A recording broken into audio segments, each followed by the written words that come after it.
Elle est probablement là pour les restes, ricana mon cousin Mason, s'essuyant la sauce barbecue du menton avec le dos de la main, un seltzer à moitié vide pendant de l'autre. L'assiette en carton dans ma main m'a soudain semblé être faite de briques. Tout le monde a ri, mes oncles, mes cousins, même tante Rhonda, qui se vantait toujours d'être au-dessus du drame. Le rire n'était pas fort, ni même cruel, mais il était précis, cette pointe spéciale que seule la famille peut infliger. Je me tenais au bord du jardin de ma tante à Mesa, en Arizona, la chaleur s'enroulant autour de mon cou sous le soleil de début septembre. Les travers de porc dans mon assiette, non désirés. Je n'avais pas faim, ni de barbecue, ni de câlin vide, et certainement pas de la brûlure lente de leur condescendance. L'oncle 3 est intervenu, avec ce même sourire suffisant qu'il arborait quand il parlait politique. Tu sers toujours des tables dans ce restaurant de l'aéroport, Jules, a-t-il ricané avant que je puisse répondre. J'ai vu ta voiture dehors. Tu conduis toujours cette Nissan déglinguée. Tu sais qu'on a un parking pour les invités, n'est-ce pas? Pas le terrain en gravier. Plus de rire. Les canettes de bière s'entrechoquèrent. Personne ne m'a défendu, pas même ma mère. Elle continuait juste à piquer dans la salade de pommes de terre comme si elle n'entendait pas un mot. J'ai regardé la femme de mon frère, Élise, apprêtée comme si elle défilait sur un faux tapis rouge au lieu d'être à côté d'une table pliante. Mais elle n'a pas ri. Elle n'a pas dit un mot non plus. Ses yeux ont fui les miens. Peut-être qu'on aurait dû faire griller quelque chose en plus pour notre travailleuse essentielle, dit Mason, levant sa bière dans un toast moqueur. Ça a fait mal. J'avais 38 ans, célibataire, sans maison, sans diplôme important, juste 6 jours par semaine au Skybrew Café du Terminal C et une chambre derrière un atelier de carrosserie sur Apache Drive. Mais je n'étais pas venu ici pour la nourriture, ni pour eux. J'étais venu tenir une promesse. Et juste au moment où je me tournais pour poser l'assiette et partir en silence, le vrombissement d'un moteur haut de gamme a fendu l'air de l'Arizona. Toutes les têtes se sont tournées quand une élégante limousine noire a glissé jusqu'au bord de la pelouse. Puis le silence s'est fait. Sur le trottoir, juste au-delà de la clôture usée par le désert, une élégante limousine noire s'est arrêtée doucement, comme si elle avait pris un mauvais virage depuis la Fashion Week de Scottsdale. La lumière du soleil rebondissait sur sa carrosserie lustrée, projetant de longs reflets sur la pelouse. Les portières sont restées fermées un instant de plus. Élise, murmura Mason, quelqu'un est mort? 3 plissa les yeux, tenant toujours sa boisson. C'est une limousine, ça? Le chauffeur est sorti, costume noir impeccable, lunettes de soleil miroir, impassible face à la chaleur. Il a contourné la voiture et a ouvert la portière arrière. Et puis il est apparu, grand, costume gris anthracite, impeccable comme s'il n'avait jamais vu un pli, des mouvements nets et assurés, comme si le désert s'inclinait devant lui. Toutes les bières se sont arrêtées à mi-chemin, tous les ricanements se sont évanouis. Puis il s'est tourné vers moi, seulement vers moi, et a souri. Sa voix a roulé dans le jardin comme un tonnerre lointain, tu as oublié d'inviter l'hôte. Personne n'a bougé. Le sourire suffisant de Mason avait disparu. La cuillère de service de maman est tombée avec un bruit sourd dans la salade de pommes de terre. 3 a balbutié quelque chose dans sa boisson. J'ai avancé, laissant tomber mon assiette en carton sur la pelouse. Salut, Ethan, ai-je dit, la voix claire et calme. Tu as réussi à venir. Et ainsi, le rire est mort pour toujours. Le silence n'était pas gênant, il était sismique. Les cigales continuaient de bourdonner. Le gravier crissait sous les chaussures sur mesure d'Ethan alors qu'il s'approchait de la pelouse comme si elle lui appartenait. Parce que c'était le cas. 3 fut le premier à se ressaisir, s'éclaircissant la gorge. De quoi tu parles? Ethan s'arrêta devant la table pliante. D'un mouvement lent et étudié, il retira ses lunettes de soleil. Son regard parcourut la foule, perçant, averti, dangereux. N'est-ce pas le barbecue annuel de la famille Bennett, demanda-t-il. Parce que, pour autant que je sache, toute cette propriété, le jardin, l'hypothèque, le barbecue, même la moitié de vos PQPS garés, ont été payés par moi. Les mains de maman s'agrippèrent au bord de la table. Je me plaçai à côté d'elle, les épaules droites. Tout le monde, voici Ethan Carrington, mon associé. Et puis, souriant pour la première fois de l'après-midi, j'ajoutai, et copropriétaire de Carrington Bennett Holdings. Mason avait l'air d'avoir reçu un coup de poing dans la poitrine. Élise cligna des yeux avec force, visiblement en train de calculer. La mâchoire de l'oncle 3 tremblait, il n'était jamais du genre à se laisser démonter par la surprise, mais cette fois, il n'avait rien. Elle est bien bonne, celle-là, se moqua Mason, levant sa bière. Toi, parti d'un empire immobilier? Allons, Jules. Il renifla théâtralement. Tu sens encore les frites. Ethan ne s'y a même pas.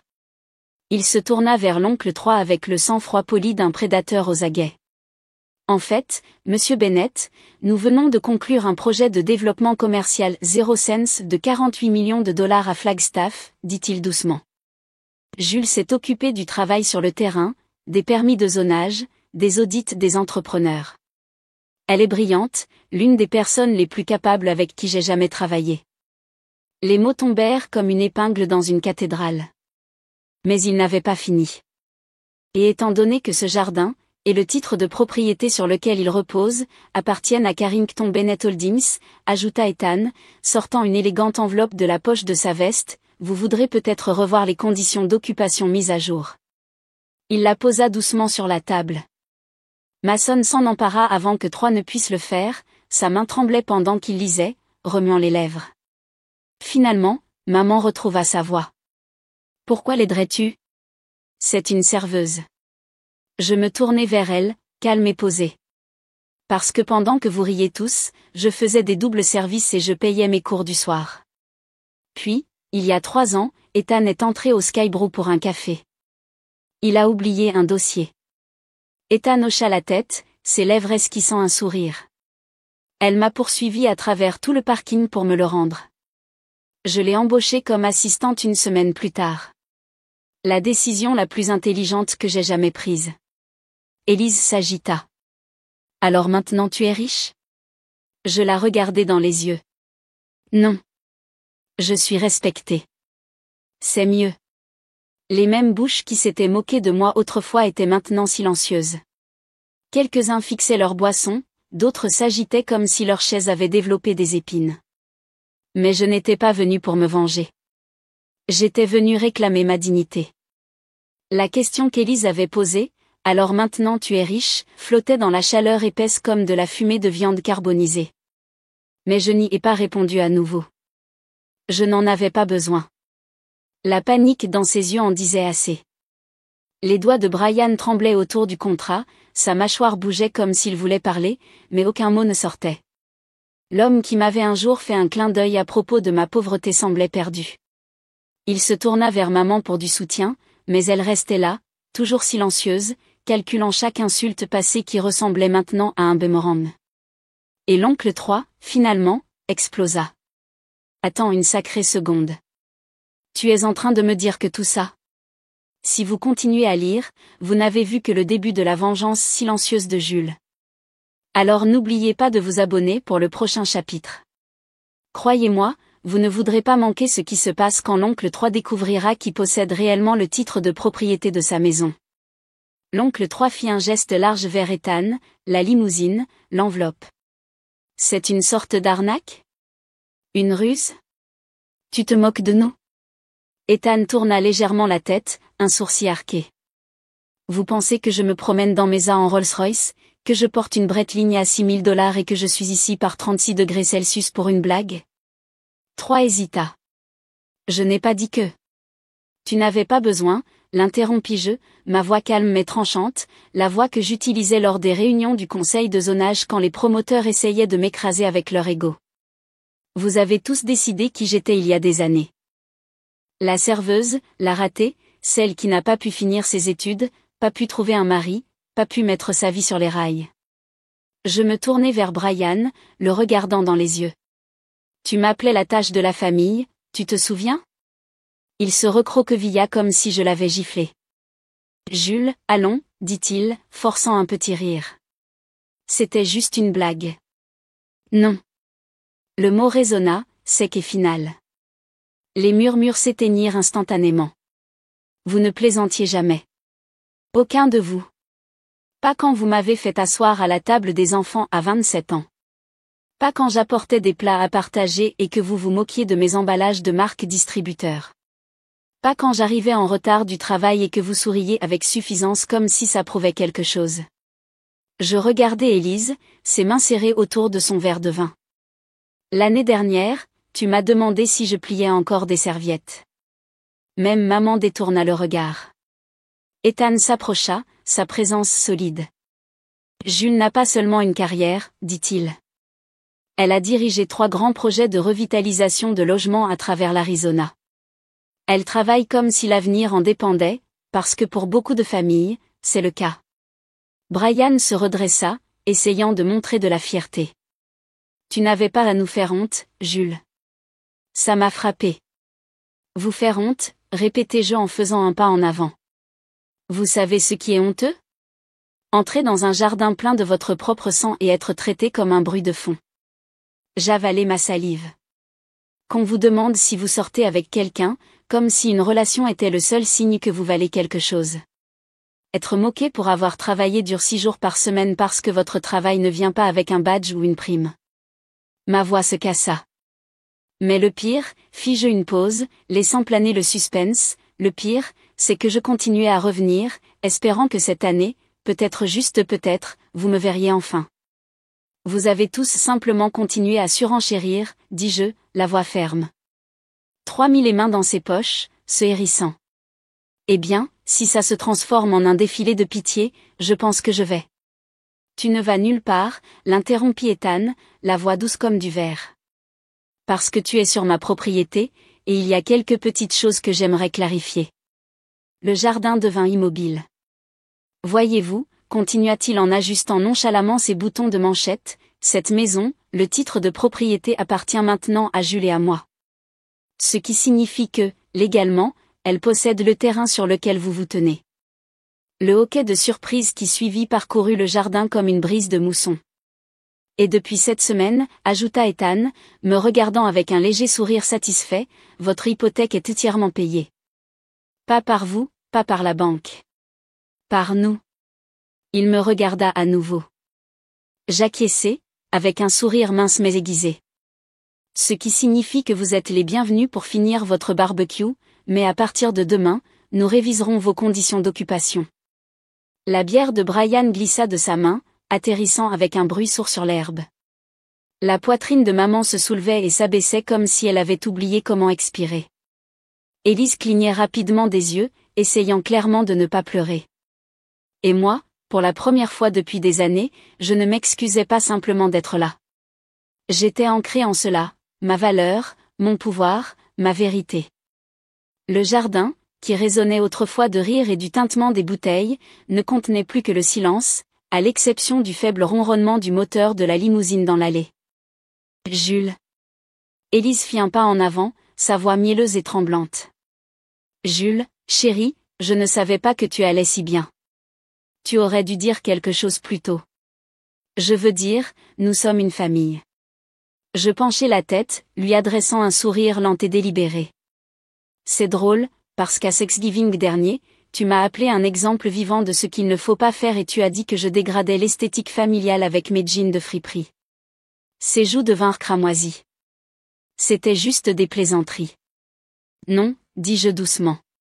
C'était de la cruauté déguisée en comédie.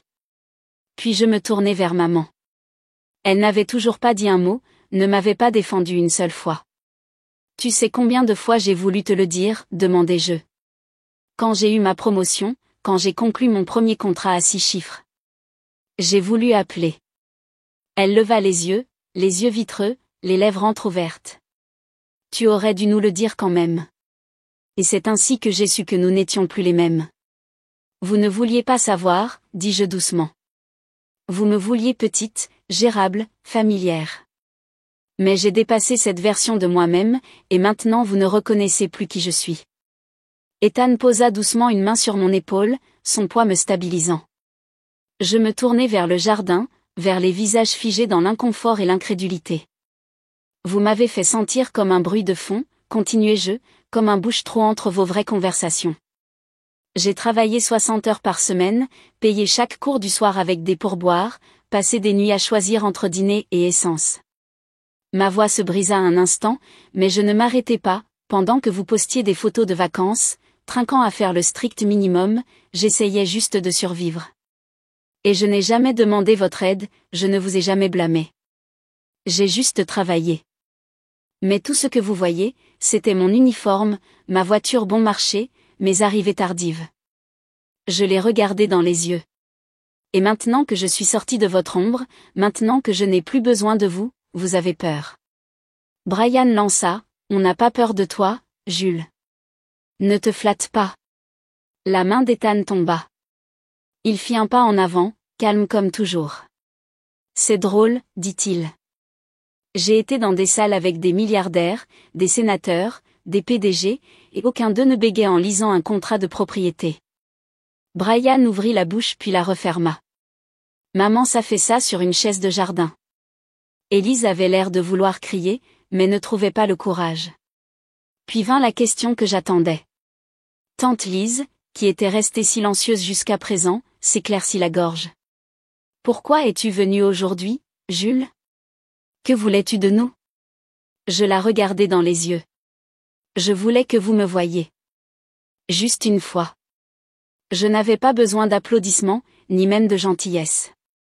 Je voulais juste savoir, est-ce que quelqu'un demanderait ce que j'ai construit pendant que vous regardiez ailleurs? Silence. Et maintenant, demanda Lise. Maintenant, dis-je, la voix calme, je n'ai plus besoin que vous le fassiez. Je me tournai vers Ethan. Allons-y. Nous avons une réunion à 16 heures. Il m'offrit son bras alors que nous marchions vers la limousine. Brian lâcha, attends, alors vous partez comme ça après tout ça? Je ne regardai pas en arrière. Je ne suis pas venu pour me venger. Je suis venu avec un message. La voix de maman se cassa. Quel message? Je souris. Je n'ai jamais été la déception. Vous n'avez simplement jamais eu la vision pour me voir. La portière de la limousine se referma, le moteur ronronna, et je laissai le bruit du gravier sous les roues dire le reste. Le jardin rétrécit derrière nous, ainsi que les personnes pour lesquelles je m'étais autrefois plié en 4 pour plaire. Ils restèrent là, comme des fantômes à un enterrement. Mais cette fois, ce n'était pas moi qu'ils pleuraient. C'était la version de moi qu'ils pouvaient rabaisser, rejeter. Ethan s'assit à côté de moi, en silence, me laissant respirer. Après un moment, je rompis le silence. Tu penses que j'ai été trop dur? Il me regarda. Non. Tu as été honnête. Ils ne sont juste pas habitués à ça de ta part. J'acquiesçai, joignant mes mains sur mes genoux. La limousine était silencieuse, mais ce n'était pas inconfortable. C'était le silence de la clôture, du poids qui se lève après des années à ravaler des mots que j'aurais dû dire. Je n'avais pas l'intention de les humilier, dis-je doucement. Je sais, répondit Ethan. Tu ne les as pas humiliés. Tu t'es libéré. Je laissai échapper un souffle que je n'avais pas réalisé avoir retenu pendant 10 ans. Cet après-midi-là, nous avons une autre réunion, salle de conférence impeccable, voire impeccable. J'ai présenté un nouveau plan de développement pour un projet de logements écologiques dans un quartier qui ressemblait beaucoup à celui où j'avais grandi. Seulement cette fois, ils ont écouté. Ils ont vu les chiffres. Ils ont vu le projet. Ils m'ont vu. Ce soir-là, je suis rentré chez moi, dans ma vraie maison, un loft calme et ensoleillé, avec des murs remplis de livres que je n'admirais autrefois qu'à travers une vitre. 12 appels manqués, Brian, maman, Élise, des numéros que je n'avais pas enregistrés depuis des années. Et un message vocal de maman. Sa voix était plus basse que dans mon souvenir. Jules, je sais que nous n'avons pas été justes. J'aurais dû dire quelque chose plus tôt. C'est juste que, je ne savais pas comment affronter le fait que tu avais changé, et que j'avais raté ça. Je suis désolée. Je n'ai pas pleuré. Pas cette fois. J'ai gardé le message vocal, non pas par pardon, mais parce qu'il importait. Plus tard cette semaine-là, j'ai visité le Skybrew Café, non pas comme serveuse, mais comme cliente. Jody m'a serré dans ses bras comme si je n'étais jamais partie. Tu as l'air d'une PDG maintenant, Jules, rit-elle. Mais je me souviens de la fille qui donnait du café gratuit au vieil homme qui pleurait le mardi. Dillwood. Je souris. Ce week-end-là, j'ai reçu une lettre de ma cousine Nathalie, la seule qui n'avait pas ri ce jour-là.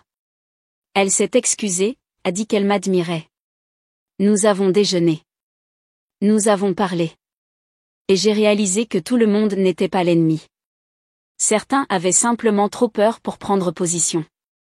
Mais je n'avais plus peur. Je n'ai jamais été la blague. J'étais la tempête qu'ils n'ont pas vu venir. Et je ne faisais que commencer. Si l'on vous a déjà sous-estimé, je veux avoir de vos nouvelles. Laissez un commentaire, dites-moi ce que vous auriez dit à ma place, ou ce que vous auriez aimé que quelqu'un vous dise quand on vous a négligé. Je lis chaque mot. Votre soutien signifie plus que vous ne l'imaginez. Et si vous vous faites encore petite pour mettre les autres à l'aise, arrêtez. Soyez bruyante. Prenez de la place. Construisez votre vie, même si personne ne vous applaudit encore. Abonnez-vous si mon histoire résonne avec la vôtre, car je n'ai pas fini de monter, et vous non plus. Laissez-les voir ce que vous n'auriez jamais cru pouvoir devenir.